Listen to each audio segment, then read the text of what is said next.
So, wir hören hier schon uns so langsam wieder in den Sandro Albert rein und damit herzlich willkommen zur zweiten Folge. Zur zweiten Teil. Quartett, ja. Richtig. Und was wir jetzt gerade hier gehört haben, ist von dieser Platte Soulful People. Mit der üblichen Kritzelei hier, haben wir schon gehabt, ne? Ja, klasse Platte. Kenny Jarrett mit dabei am Saxophon, Jimmy Hesle, Peter Erskine. Also Sandro Albert versammelt ja auch so unglaubliche Musiker um sich herum. Ja, Wenn ich hier gucke, wir hatten ja letzte Folge schon, ne? Robin Ford, Russell Ferrante, und auf den anderen Platten auch hier Dave Carpenter, ein Mörder, Bassist, leider auch schon von uns gegangen. Ja. Also das Robin Ford, Russell Ferrante. Ja, haben wir schon gesagt, ne? Ne? Genau. Und, tierisch, ne? Ja. Und jetzt die Band, so wie sie bei uns im Studio war, zum Interview. Genau. Und aber das, weißt du, das ist nicht das einzige Sandro Albert Quartett, was es gibt auf der Welt. Nee, was gibt kommt noch jetzt? ein zweites Sandro Albert Quartett auf der Welt. Genau. Er macht nämlich eins für Europa und eins für wirklich, ja? Brasilien. Ja.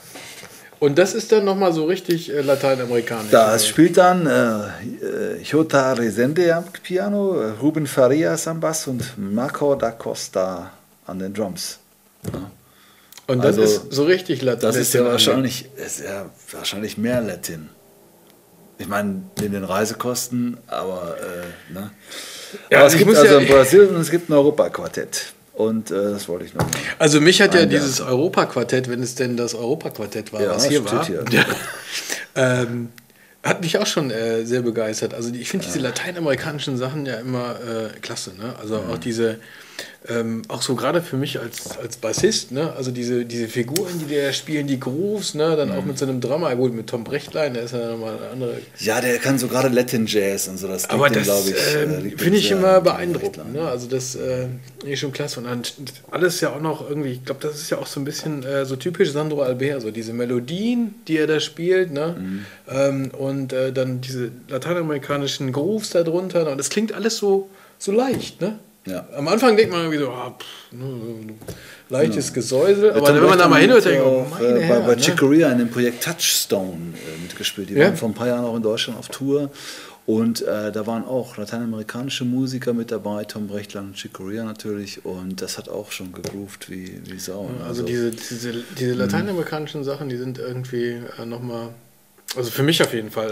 So also wenn das dann noch so vertrackt ist, mit diesen Metrum-Verschiebungen, dann irgendwelche Taktwechsel bei so einem Groove und so, dann wird es echt spannend. Ja? Und das machen die ja relativ oft, finde ich.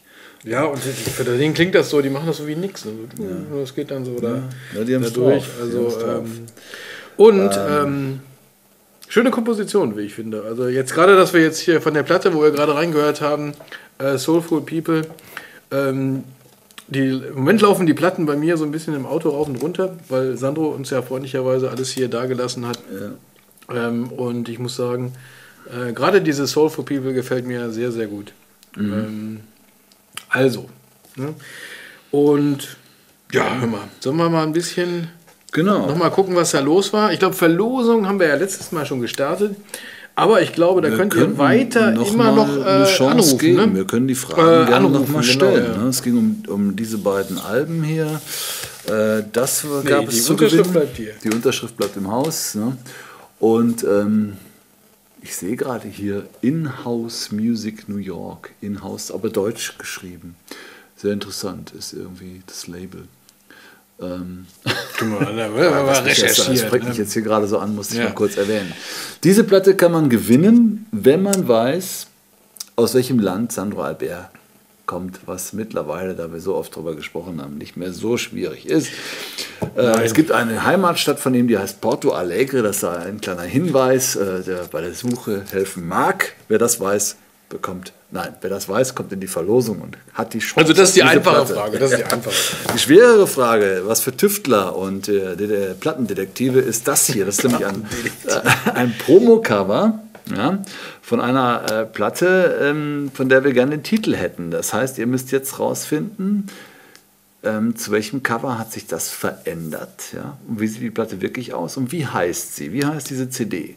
Als Hilfestellung gebe ich euch den ersten Titel, Early in the Day.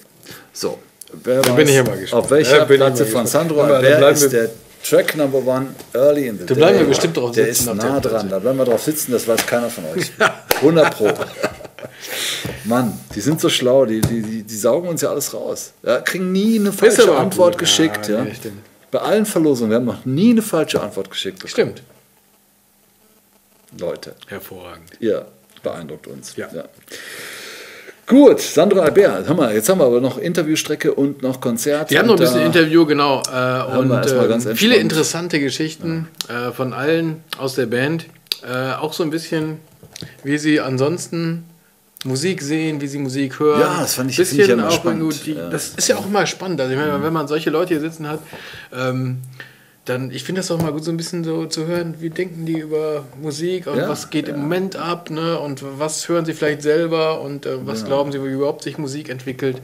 Und das war sehr interessant, wie die auch dazu sich da haben die auch gerne drüber gequatscht. Ne? Genau, und schauen wir rein, oder? Ja, auf jeden Fall. Also guck mal ein bisschen Fernsehen.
When you pick a song like this, what is your main reason that you say, okay, this is a song for my band? Or when you write songs, because you have different projects, as we heard before, and you're going to do the big band project, when do you decide this is a song for the quartet, and this is maybe a song for the big band, or this might be a song for some other guys? It's a good question, because I have this whole set that Michael played with me that we call Samba Bop, where we mix samba and bebop, and it's all standards. We don't play any original, and we have done a radio in New York, Birdland, where we applied some of these tunes and really work with the audience.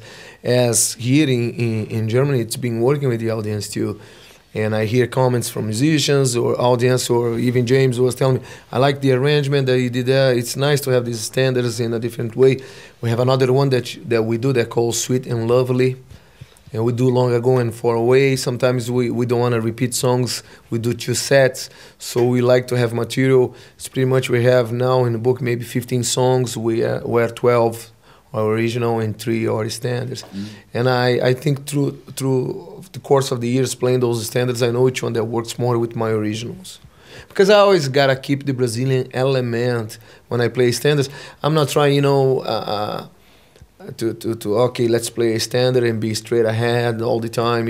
I think even though that James makes us legit doing it because he's the real deal, and and the guys too, they are American. I mean, I guess with the 3 of them makes it more legit than with me because I'm from Brazil, like me playing samba, and I think it's a good combination. Samba, Brazil, jazz. I love jazz. I do a lot of straight ahead gigs too, and those 3 guys. So it becomes the chemistry that is really cool. Becomes something else. It's not just pure samba. It's not pure jazz, but has all the elements in there. That's what jazz is. Yeah, jazz is, all those standards that you can find on those old records, 50s, 60s, or even 70s, that you can read in the real books. Is this the basis common language of jazz, or is there something really special about those songs that you and lots of other jazz artists pick those songs every now and then to put them on the records? Agree with me. We all learn from the standards, a lot, because it allows. The difference that I find about Brazilian music sometimes and some jazz standards, the standards, they allowed you to improvise a lot more. Brazilian music has a lot of structures with melodies and harmonies there. It's already sometimes. I don't find too interesting to be blowing on top of Jobim's songs, certain songs, because they're already beautiful as it is. They have this. You almost kill the vibe of the tune if you start to blow too much on top. But some jazz songs, they allowed you that to exercise. And I think it's a good experience to do it. And there's some certain tunes that you must know to become a universal language when you go out. When I met James playing in Harlem with TK Blues, a great saxophone player, I sat in with them. So we all know what tune, universal language that you must know when you want to get into that kind of environment playing jazz music.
school.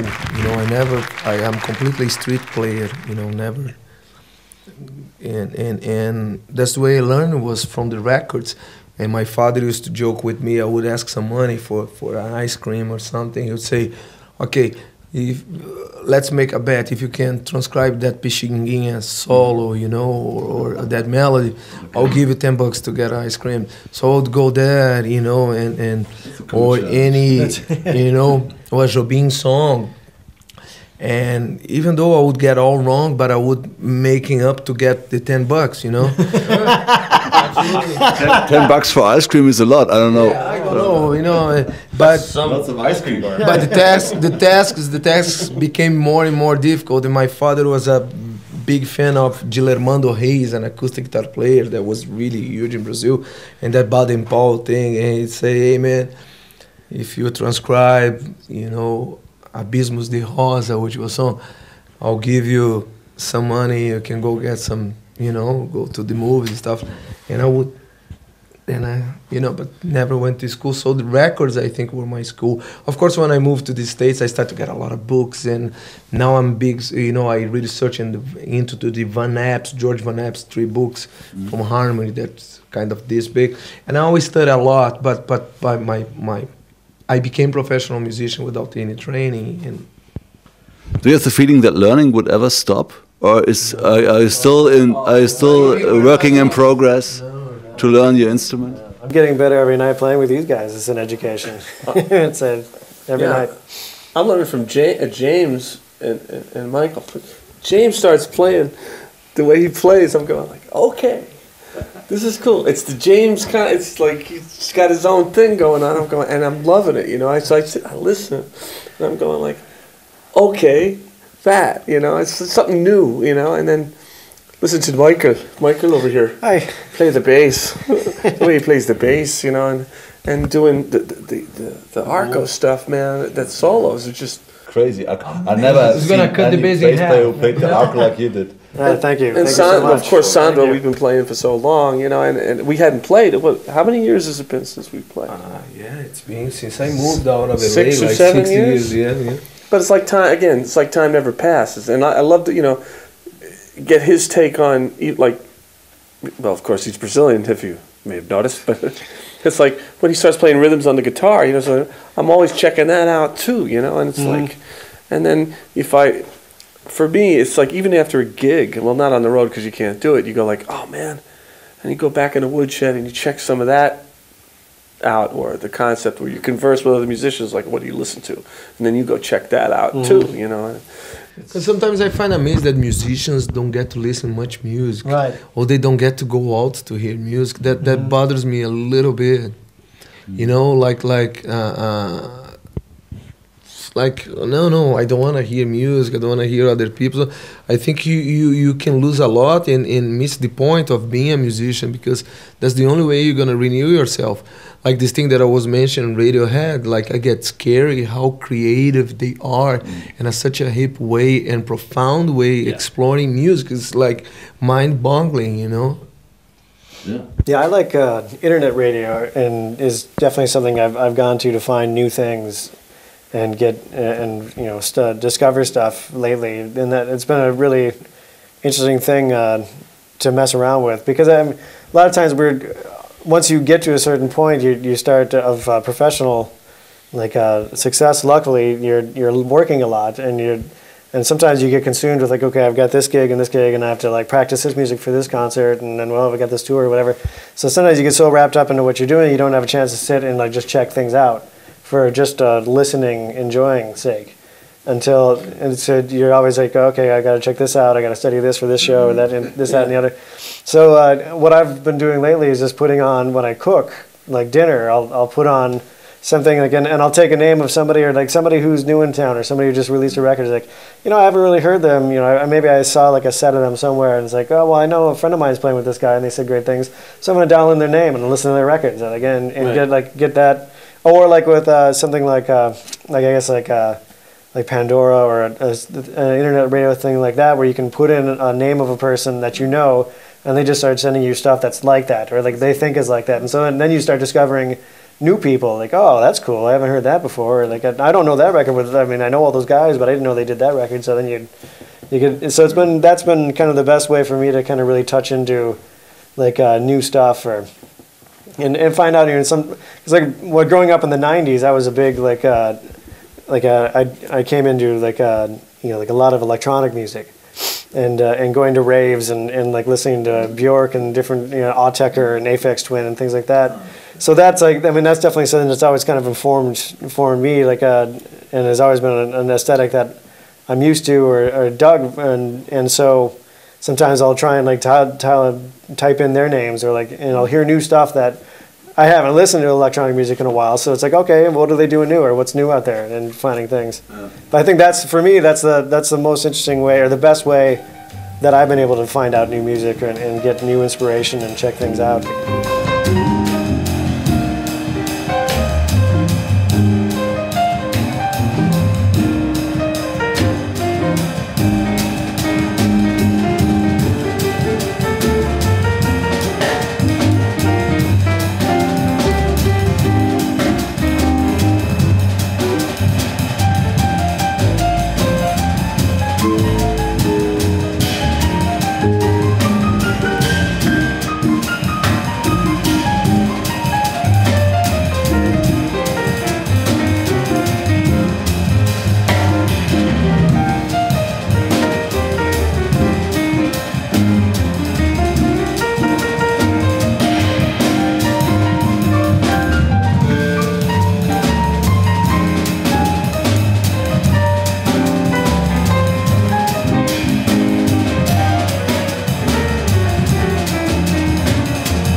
Yeah, the internet radio has really been a boom thing for us musicians, and I've done similar things. I just started to, and even, what happens with the MP3s, we sometimes, like, I've been downloading things since 2002, being part of these music services. And so you have a lot of music. Now I have the iPad, and sometimes I go on a trip, I plug it up to my car, and sometimes I have the musicians with me. Like I did some things with the Lovato S5, and there's Esperanza Spalding and Francisco Mela. And so I just have it just on random.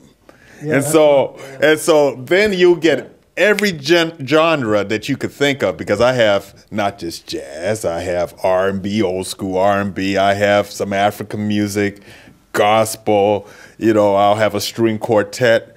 I have some live things that I had recorded from the 70s, or friends of mine recorded from check out this McCoy Tyner thing from 1977, and it's like, wow, our brains would say, whoa, never heard anything like that in our lives, Just, that's a great experience, because it's a surprise, and it makes you listen, because you're not in a comfort zone. You don't know what to expect next. I don't. Right. Yeah. That's fun. But what you said, I was just going to say what you said about, listening to a record was an experience, so you had to set time aside to listen. I know it was very cool. Right. But now, you talk about when you listen, it is very hard, so you have to find a place. So being in California now, it's in the car, right, going to a gig, because you're alone, you have a long trip, and then you listen to the new stuff, catch up on the stuff, or listen to stuff that you really want to study more, and so it's changed, man. It's just so, I wish the record, get vinyl and get another turntable, and you just sit down, And I think that's, coming from Brazil, we don't have the luxury of being a specialist as a musician in Brazil. You have to be almost like a general doctor, where you can see different genres and stuff and be able to survive in an environment. So when I moved to Los Angeles, to California, my first gig was with War, an R&B band from the 70s that were really famous.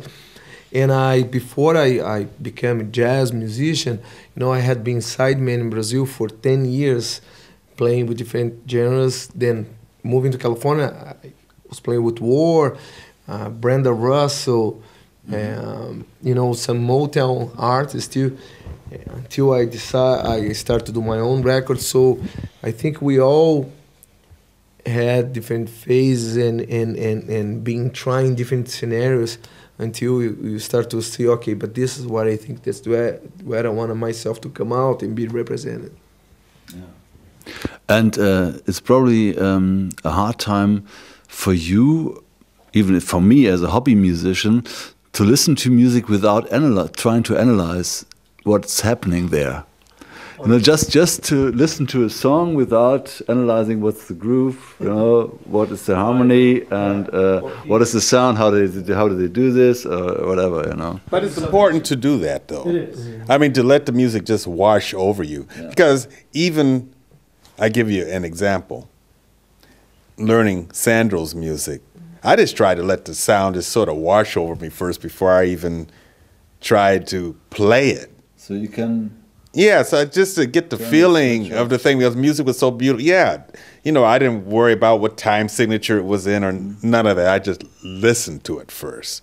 Because, you know, the music is for us to hear. Yeah. So it's important to do that and not analyze. Analyze comes later. Then, you know, to learn it, then I started analyzing. So, okay, this is this and this is that. And, you know, I'm still, as I'm playing it, I'm analyzing what I need to analyze in order to kind of retain it, you know.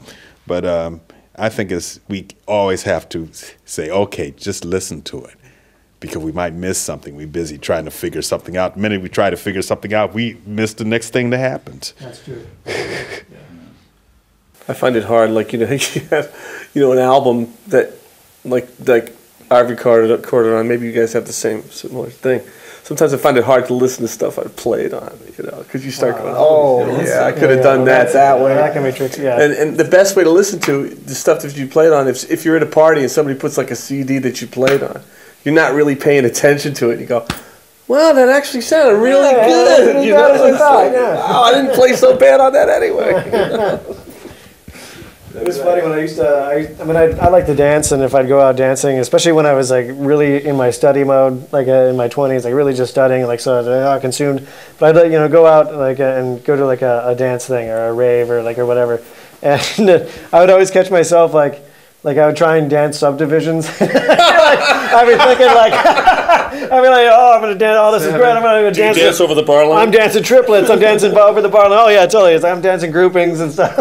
It was really fun. I'd catch myself just like dancing like really in time. And she said, "What's wrong with you?" Yeah, well, yeah, no, well, see, well, that scene, like especially like that kind of techno scene, like everybody's kind of just dancing by themselves in a big room. It's like, because the crazy thing is when you're dancing with somebody else, they're like, even when we see formal dance, when I see like, you know, like salsa dancers, or I've played for tango things and watched the tango dancers, like I mean, I see how they.